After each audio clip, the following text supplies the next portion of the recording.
آج میں ترجمہ آپ کو بتا دوں۔ الحمدللہ، حمد کہتے ہیں تعریف کو، اور الحمد کا مطلب ہے تمام تعریفیں، ہر قسم کی تعریفیں للہ اللہ کے لیے ہیں، رب العالمین، جو تمام جہانوں کا پالنے والا ہے، تمام جہانوں کا، انسانوں کا جہان ہو، جنات کا جہان ہو، چرند پرند حیوانات، حشرات الارض، تمام جہانوں کو وہی، ہر ایک کی دنیا کو وہی پال رہا ہے۔ الرحمن الرحیم، رحمان بڑا مہربان، نہایت رحم کرنے والا، الرحمن فی الدنیا والرحیم فی الآخرہ، یہ بھی کہا گیا ہے۔ جی الرحمن فی الدنیا یعنی اللہ کی رحمت جو بہت وسیع ہے، جو بہت وسیع ہے، یعنی وسیع اس لحاظ سے کہ ہر ایک کو پہنچ رہی ہے وہ رحمت، اس سے مسلمان بھی فائدہ اٹھا رہا ہے، کافر بھی فائدہ اٹھا رہا ہے، مسلمان پر بھی برس رہی ہے اور کافر پر بھی برس رہی ہے، اللہ کے دوست پر بھی وہ رحمت ہے اور اللہ کے دشمن پر بھی وہ رحمت ہے۔ اس کو کہتے ہیں، وہ ہے رحمان فی الدنیا، وہ اس رحمت کا ذکر ہے رحمان کے اندر، اور وہ رحیم فی الآخرہ، اور وہ رحمت جو وسیع تو نہیں ہے، ہر ایک کو نہیں پہنچ رہی ہے، لیکن وہ آ، بہت زیادہ ہے، کثرت سے ہے، اس کثرت سے کہ جس کو وہ رحمت پہنچ گئی اب اس کے اندر کوئی کمی بیشی نہیں آئے گی، اضافہ تو ہوتا رہے گا لیکن کمی بیشی نہیں آئے گی، اور وہ ہے آخرت کے اعتبار سے۔ آخرت کے اعتبار سے اللہ تعالیٰ رحیم ہے، کہ اللہ کی رحمت کافروں کو نہیں پہنچے گی آخرت میں، وہ تو صرف موتی اور فرما بردار ایمان والوں کو پہنچے گی، لیکن ایمان والوں کو ایسے پہنچے گی کہ پھر وہ کبھی ختم نہیں ہوگی، وہ ایسی رحمت ہوگی کہ وہ پھر کبھی ختم نہیں ہوگی، کبھی کم نہیں ہوگی، اضافہ تو ہوگا لیکن کمی نہیں ہوگی۔ تو یہ نقطہ بیان کیا ہے یہاں پر علماء کرام مفسرین، یہ فرق ہے رحمان اور رحیم کا، الرحمن فی الدنیا والرحیم فی الآخرہ۔ آخر مالک یوم الدین، بدلے کے دن کا مالک ہے، مالک۔ ایاک نعبد و ایاک نستعین، نعبد، عبد، یعبد، کون سا باب ہے جاوید صاحب بتائیے گا ذرا؟ جی یہ فعل پڑھا، جمع متکلم ہے۔ جمع متکلم کا صیغہ ہے نا، باب کون سا ہے باب؟ باب نصارہ ینصرو، سانچا، سانچا، سانچا اچھا جو ہے وہ کون سا ہے؟ نصارہ ینصرو، عبد یعبدو، نعبدو، ہم عبادت کرتے ہیں، ہم تیری جی ہی عبادت کرتے ہیں، وَإِيَّاكَ نَسْتَعِينُ، اور تجھی سے مدد مانگتے ہیں، جی عبادت بھی اللہ سے اور مدد بھی۔ اللہ سے یا اس آیت سے اس عقیدے پر چوٹ پڑتی ہے جو گمراہ قسم کا عقیدہ ہے کہ بھائی اللہ کو کے علاوہ غیر اللہ سے بھی مدد مانگی جائے، ان کو بھی پکارا جائے، تو یہاں سے اس کی نفی ہو رہی ہے کہ بھائی عبادت جس کی، پکارنا بھی اسی کو مدد کے لیے، یا اللہ مدد، بس، صرف یا اللہ مدد، صرف یا اللہ مدد۔ اب اللہ ہی اتنے اللہ۔ کھلے الفاظ میں لکھا ہوا ہے لیکن پھر بھی اللہ جانے کیا ہو گیا، آنکھوں پہ پٹی پڑ گئی۔ ایاک نعبد و ایاک نستعین، اب دیکھیں یہاں پہ عبادت کے ساتھ مدد کو بھی بیان کیا جا رہا ہے۔ اب عبادت میں تو اختلاف نہیں ہے کسی کا، سب جو ہے نا کہتے ہیں بھائی عبادت تو اللہ کی ہے، عبادت تو اللہ کی، کسی اور کی عبادت جائز نہیں، لا الہ الا اللہ، کوئی اور معبود نہیں ہے، لیکن مدد کیا ہے یہاں پر نستعین پہ آ کے پتہ نہیں کیوں، کیا عقل کا کدھر چلی جاتی ہے، اور کیا کون سا مغالطہ لگ جاتا ہے؟ تو یہاں نہیں دیکھ رہے سورہ فاتحہ جو بار بار پڑھائی جا رہی ہے، یہاں پر اللہ تعالیٰ نے مدد اور عبادت دونوں میں کے ساتھ ایک ہی قسم کا پیٹرن یوز کیا ہے، ایک ہی قسم کا جو ہے نا انداز یوز کیا ہے کہ تیری ہی عبادت کرتے ہیں تو جی سے مدد مانگتے ہیں، بات کلیئر ہو گئی بالکل۔ جس طرح عبادت دونوں چیزیں ایک ساتھ ایک ہی انداز میں بیان کی گئی، ایا کا وہاں بھی مخصوص کر دیا اللہ کی ذات کے ساتھ، اور یہاں پہ بھی مخصوص کر دیا اللہ کی ذات کے ساتھ، ایا کا تجھی سے مدد مانگتے ہیں، تو اس سے زیادہ اور کیا مسئلے کا حل چاہیے؟ إياك نعبد وإياك نستعين۔ دوسری بات، آپ جو مدد کرتے ہیں، پکارتے ہیں، دعا، دعا ہے، دعا کو تو کہا گیا نا کہ الدعاء مخ العبادہ، دعا تو عبادت کا مغز ہے، وہی خود ہی کہہ رہے ہو کہ جو ہے عبادت صرف اللہ کے لیے، اور پھر دعا مانگ رہے ہو کسی اور سے، پکار رہے ہو، دعا کا مطلب کیا ہے؟ پکارنا، پکار رہے ہو کسی اور سے، دعائیں کسی اور سے مانگ رہے ہو، تو یہ تو کھلا شرک ہو گیا خود ہی۔ ایک طرف جو ہے نا تم کہہ رہے ہو کہ عبادت اللہ کے لیے خاص ہے، دوسری طرف تم دعا مانگ رہے ہو کسی اور سے، دعا میں کسی اور کو پکار رہے ہو، تو دعا کو تو حدیث میں خود رسول اللہ صلی اللہ علیہ وسلم نے فرمایا کہ الدعاء مخ العبادہ، دعا تو عبادت کا مغز ہے، اصل اہم ترین عبادت ہے دعا، اب اس اہم ترین عبادت کو آپ کیسے کسی اور کے سے جو ہے نا دعا کر سکتے ہیں. اہدنا الصراط المستقیم، ہدایت دے ہمیں سیدھے راستے کی. ٹھیک ہے، ہدایت کس طرح سے ہو؟ ہدایت ایک تو ہے کہ بھائی راستہ دکھا دیا کہ بھائی فلاں ایسے چلے آئیے، یہاں سے یوں مڑ جائیے، یہاں سے یوں مڑ جائیے. اور ایک ہے کہ جس سے آپ نے راستہ پوچھا اس نے کہا فکر نہیں کرو بابا، میں بھی ادھر ہی جا رہا ہوں، لے کے تمہیں لے جاتا ہوں اور پہنچا دیتا ہوں. ٹھیک ہے، تو ہم نے ذہن میں یہی رکھنا ہے کہ اللہ تعالیٰ وہ والی ہدایت، وہ والی ہدایت کہ آپ ہمیں خود ہاتھ سے پکڑ کر، ہمیں پیشانی کے بالوں سے پکڑ کر صراط مستقیم پر چلا دیجئے، چلا دیجئے. ٹھیک ہے، ہدایت دے دے یعنی چلا دے ہمیں صراط مستقیم پر، سیدھے راستے پر. اور سیدھا راستہ ہر چیز کے اندر سیدھا راستہ چاہیے. کوئی سا بھی معاملہ ہو، نیت یہ رکھیں کہ بھائی کوئی سا بھی معاملہ ہو، دین کا معاملہ ہو، دنیا کا معاملہ ہو، سیدھا راستہ مل گیا. ہر جگہ سیدھا راستہ ہوتا ہے، غلط راستہ ہوتا ہے، ٹیڑھا میرا راستہ ہوتا ہے، دشوار راستہ ہوتا ہے.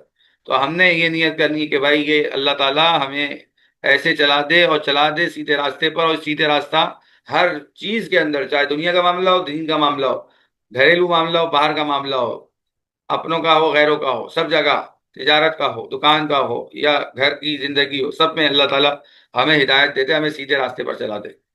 یہ اس نیت کے ساتھ، اس بات کو ذہن میں رکھتے ہوئے، اس تصور کے ساتھ ہم اہدنا الصراط المستقیم پڑھیں. اہدنا الصراط المستقیم، ہر رکعت میں ہم یہ دعا مانگے اللہ تعالیٰ سے، اسی نیت اور اسی سوچ کے ساتھ. صراط الذین، اب سیدھا راستہ، ظاہر سی بات ہے اب انسان کو سیدھا راستہ اگر چاہیے تو اس کے لیے کچھ نمونے بھی چاہیے نا. نمونے سے کام کیا ہو جاتا ہے، آسان ہو جاتا ہے. اب وہ نمونے ہمارے پاس کون سے ہیں؟ نمونہ کیا ہے، کن لوگوں کا راستہ، کوئی ہے ایسے جو اس راستے پر چلے ہوں؟ تو وہ نمونے کی طرف اشارہ کر دیا. صراط الذین انعمت علیہم، ان لوگوں کا راستہ جن پر آپ نے انعام کیا. اب جن پر آپ نے انعام کیا، یہاں ایک اشارہ دے دیا اصل میں. اس اشارے کی تفصیل وہ آپ کو دوسری جگہ ملتی ہے قرآن پاک کی دوسری آیت میں. اولئک الذین انعم اللہ، یہی وہ لوگ ہیں جن پر اللہ نے انعام کیا. انعم اللہ علیہم، انعام کیا جن پر اللہ نے، من النبیین، انبیاء میں سے، یعنی نبی، انبیاء سب سے پہلے کہا گیا کہ یہ وہ لوگ ہیں جن پر انعام کیا گیا. والصدیقین، اور ان کی تصدیق کرنے والے، صدیق جو ان کی تصدیق میں آگے آگے ہیں، ہر جگہ ان کی تصدیق کرتے ہیں وہ لوگ نبیوں کی، وہ بھی وہی ہیں، انعام یافتہ ہیں. اور وہ شہداء، اور وہ جنہوں نے تصدیق بھی کی اور اپنی جانوں کا نذرانہ بھی پیش کیا. والصالحین، اور نیک لوگ. یہ چار قسم کے لوگ ہیں جو انعامت علیہم کے اندر آتے ہیں. انعامت علیہم کے اندر، یہاں انعامت علیہم جب پڑھیں تو ان چار قسم کے لوگوں کو یاد کر لیں کہ یہ ہمارے لیے رول ماڈلز ہیں. یہ وہ لوگ ہیں جن کے راستے پر ہمیں چلنا ہے، جن کے راستے پر ہمیں چلنا ہے. أولئك الذين أنعم الله عليهم من النبيين والصديقين والشهداء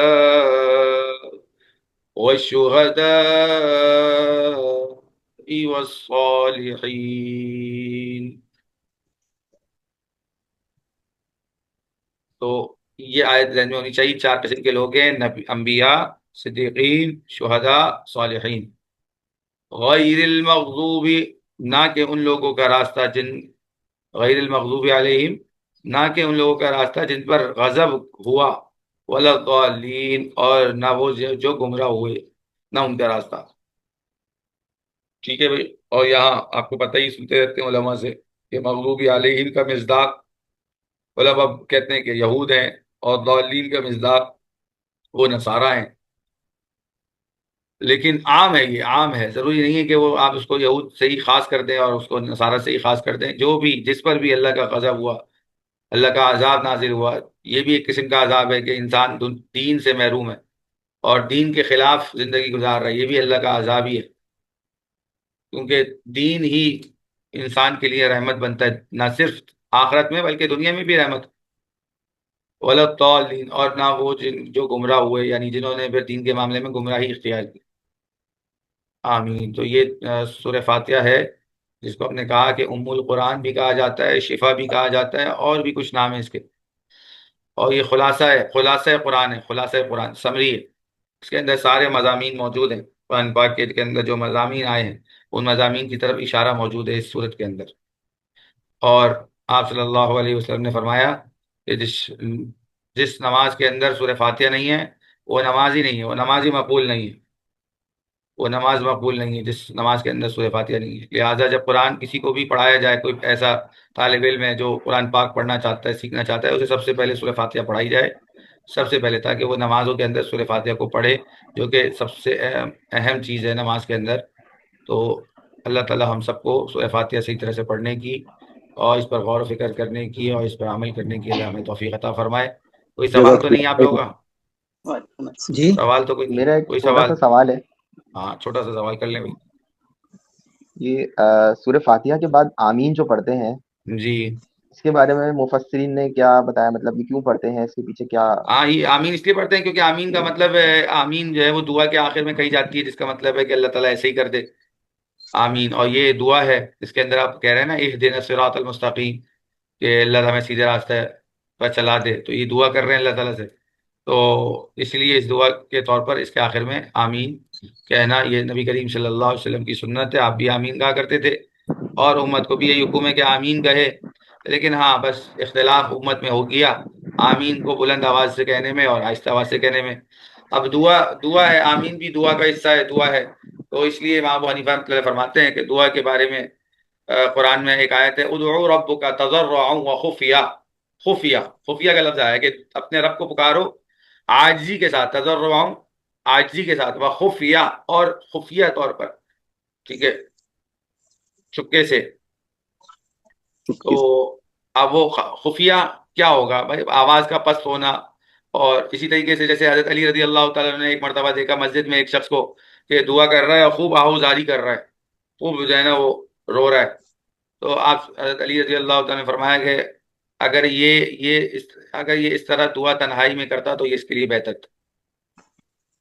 حضرت علی رضی اللہ تعالیٰ عنہ نے اسے دیکھ کر یہ فرمایا، تو اس لیے آہوزاری والی دعا جو ہے نا یہ تنہائی میں زیادہ بہتر ہے۔ دوسروں کے سامنے مجمع میں اگر اس طرح کریں گے تو اندیشہ ہے کہ کہیں ریاکاری میں مبتلا نہ ہو جائے، اسی لیے جو ہے نا علی رضی اللہ تعالیٰ نے بہتر اس کو کہا کہ بھائی اس طرح آہوزاری کے ساتھ دعا کرنا، یہ خفیہ طور پر ہو اور تنہائی میں ہو، خلوت میں ہو، یہ زیادہ انسان کے لیے بہتر ہے، ٹھیک ہے۔ باقی جی روایات میں چونکہ کہیں کہیں ایسا میں نے بتایا تھا پوری تفصیل، اس دن پرانی عربی سیکھی ہے، ایک سبق میں بتایا تھا کہ بھائی روایات میں مختلف چیزیں آتی ہیں، تو پھر اس میں جو ہے نا تطبیق دینا، اس اختلاف کو حل کرنا، یہ ایک عام آدمی کے بس کی بات نہیں ہے۔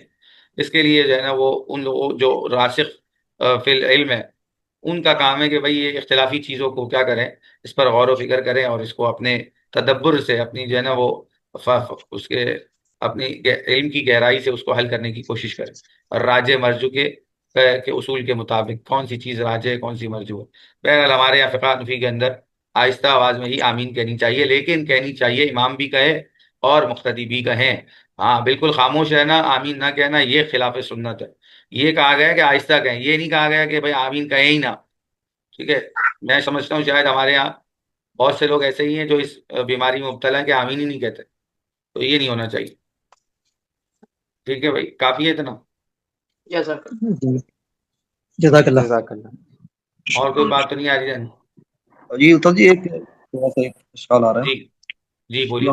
دوست نے جب سوال کیا آمین سے متعلق، تو ذہن میں یہ آ رہا ہے کہ کیونکہ سورہ فاتحہ کا وہ کوئی حصہ تو نہیں ہے کہ اس کے ساتھ ملاتے ہیں ہم اس کو؟ نہیں، حصہ تو نہیں ہے، حصہ آمین حصہ نہیں ہے۔ مطلب وہ الگ سے ایک کلمہ دعائیہ ہے، دعائی کلمہ ہے مطلب۔ ہاں، ایک دعائیہ کلمہ ہے، یہ سمجھ، جبھی تو کہا جا رہا ہے نا ادعو ربو کا تضرعا و خفیہ والا قاعدہ اس پر لاگو کیا جا رہا ہے نا کہ یہ ایک دعا کا ایک دعا ہے، مطلب اتنا مختصر دعا ہے، ایک لفظ۔ جی ہاں، یہ میرے خیال سے جی اس ہاں طرح سے ہے کہ ایسے، دعا جو ہم کر رہے ہیں تو اس کو اللہ تعالیٰ سے کہہ رہے ہیں کہ اللہ تعالیٰ ایسا ہی کر دے۔ ہاں تو وہ دعا کا یہ حصہ ہی ہو جو گیا نا پھر، جی بالکل جزء دعا ہو گیا نا، جی ایسے ہی ہے، قرآن کی آیت تو نہیں ہے۔ آیت نہیں ہے، جی جی ہاں، جی جی۔ مطلب یہ کہ اس کے بغیر بھی قرآن نماز کی تو آیت ہوتی تو لکھی ہوئی نظر آتی نا آپ کو قرآن کے درمیان، قرآن میں؟